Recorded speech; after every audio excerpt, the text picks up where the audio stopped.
Hey, I appreciate everybody being here today. Thank you for coming to the presentation of the House Rules Committee's Red Tape Reduction Report. I think the whole goal of this report is to make Michigan a better state, to start your business, to raise a family, and to make sure that we're making government work for the people of Michiganders, not the other way around. And the need for this report is pretty clear because we've frankly made it cost prohibitive to build a home in our state, operate a daycare or childcare, or expand and start a business. And that has created a huge issue for our state. That's why we have a stagnant population. We rank 44th in the nation in new business creation, and we have really acute affordability crises in housing and childcare. And Michigan's wholesale, bureaucratic, regulatory, and licensing structure is out of whack, and that's why Michigan is losing as a state, and it's time to turn it around. And I think in this rules report, you're going to see some concrete proposals, ideas, and actions where we can help turn that around. And, we know this need is no secret. In this report, we've heard from small businesses, some of our largest manufacturers and employers, to families across both of our peninsulas who are just trying to find ways to innovate and sustain their families in our state. And it's clear that when you cross the border into Wisconsin, Indiana, Ohio, they're doing things better than we are. We need to change. And even the governor recognized this in her 7th State of the State. She said that we need to cut red tape and we need to overhaul the regulatory environment in our state. So the Rules Committee, hearing that, we decided to take the governor at her word and to say we are going to proactively work to provide a comprehensive review of how our state does permitting, licensing, and our overall regulatory framework. What are some ways where we can, take the governor at her word and look at ways we can concretely cut red tape and turn our state around in this regard? So how did we go about crafting this report? Well, a couple of things. One, we had our Rules Committee hearings starting basically right after the State of the State, having these types of conversations and discussions. And, here on the Rules Committee, we have the Chair of Education, Reg Reform, Energy, Natural Resources. These are some of the key areas and sectors in our state that are overregulated, over-licensed. So from their input from their own committees and sitting down with our committee members and with stakeholders, big and small, from all different parts of our state, we're able to really, I think, craft what is a productive report with some real concrete proposals. And I'll also say, we understand that there's divided government right now. We've had, 5 bills become law right now. We have taken the report that the governor's own department, Lara, issued, and we went over it with a fine-toothed comb. And I'll say, there were probably about 75% of that report that we felt comfortable as a committee to adopt and include in our report. And I tell you what, 75% in our current political environment is pretty good. So I think there's some ways where we can work together, and I'd look forward to putting down in legislation some proposals that the governor would be comfortable signing into law. So what's the outcome? What are some of the highlights in the report? I mentioned that, again, we looked through the law report.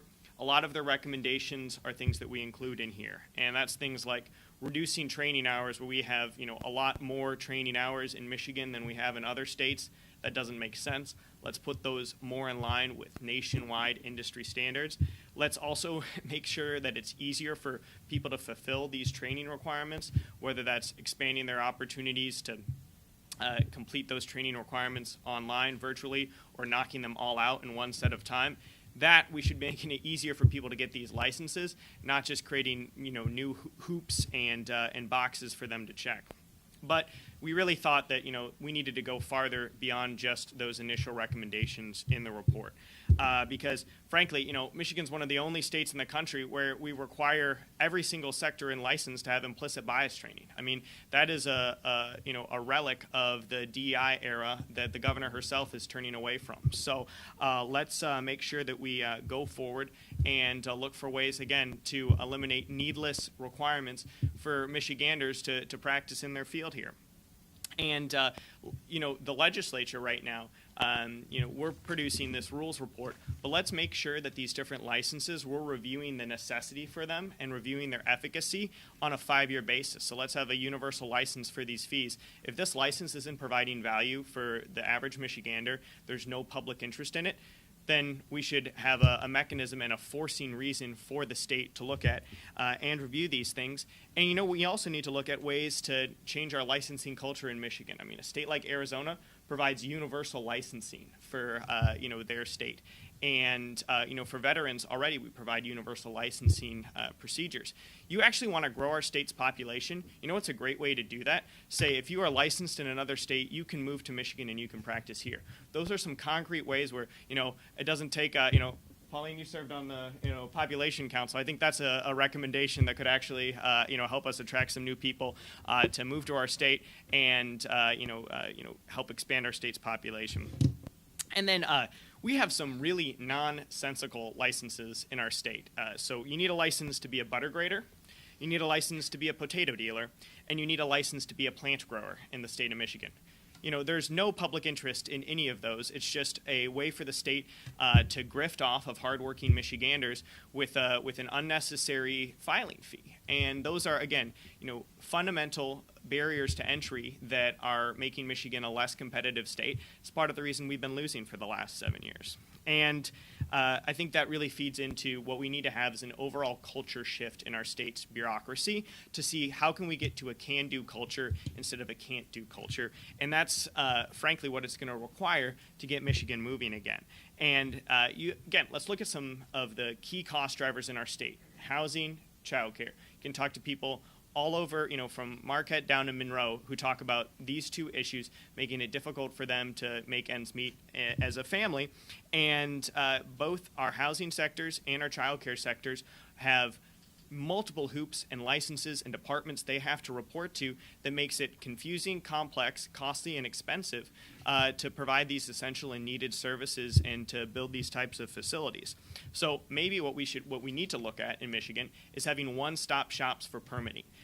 So if I'm a child care provider, I know what one state agency I need to go to work with and engage with instead of 6 different state agencies that they have to work with right now. It's no wonder that we have such a high cost of child care in Michigan when if you want to be a new provider, you have to work with 6 different state agencies. Same thing with housing. If we want to build new housing, we should make it easier for these builders to build instead of having them, have conflicting requirements from one state department and another and trying to hash that out internally. That's a concrete way we can reduce and provide more access to housing in our state. And again, there are what we've seen with this permitting process, what we're seeing with our regulatory is it's just a way for the state to try and rip off Michiganders by putting more fees on them. If you are facing a ridiculous deadline, if you have a permit that in Ohio their permits take 30 days to issue and it's taking us 180 days in Michigan, if you're facing delayed permit verifications, you should get your fees refunded. That's the least we can do, and I think that'll be something to turn up the heat on our bureaucracy, help get that shift and turn it around.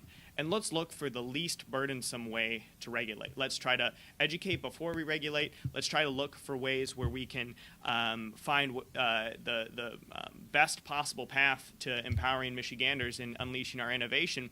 Great example of that is with our state's building code right now.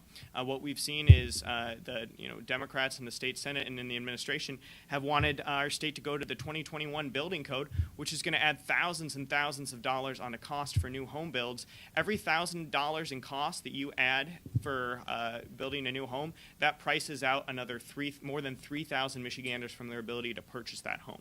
So these are some of the concrete recommendations that we've worked together with the Rules Committee. I want to thank all the members here and all the different stakeholders who provided input. I look forward to working on this and moving the ball down the field. So, you guys want to anything? Good. Thank you. Yeah. Any questions?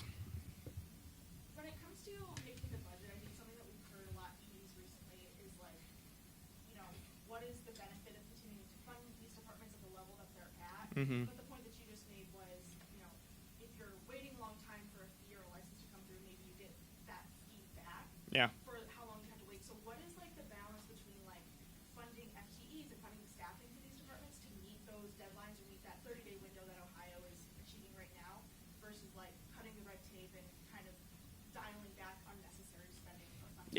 Yeah, absolutely. So, first off, we should be looking at the most efficient way, the most cost-effective way to regulate our businesses and to operate our state government.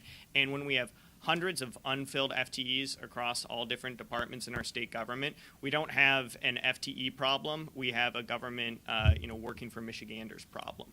And so I think the best way to look at that is if this is a permit that is not being filled when they have, unfilled FTEs, they do not have an FTE problem, they have a culture of bureaucracy problem, we should be looking at ways to refund those permits. And I mean, that was an idea that the governor talked about in her State of the State. So again, these are issues that I think we can work together on. So beyond the report, what Yeah. I think what you're going to see, from this report is probably, in this report, there's hundreds of different bill proposals that we're going to have in there. Some of those will go to natural resources, energy, reg reform, education. I'm hoping that we have sponsors and co-sponsors across both, party lines, and I think you're going to see a lot of legislative activity to, put this rules report into legislation and then that legislation into law.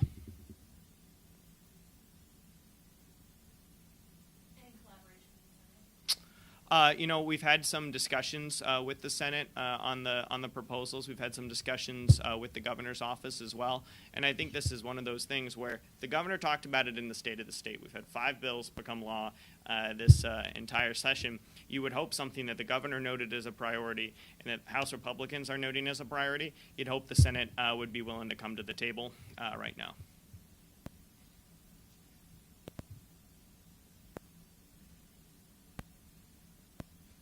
Great. Well, thanks, guys. Appreciate it.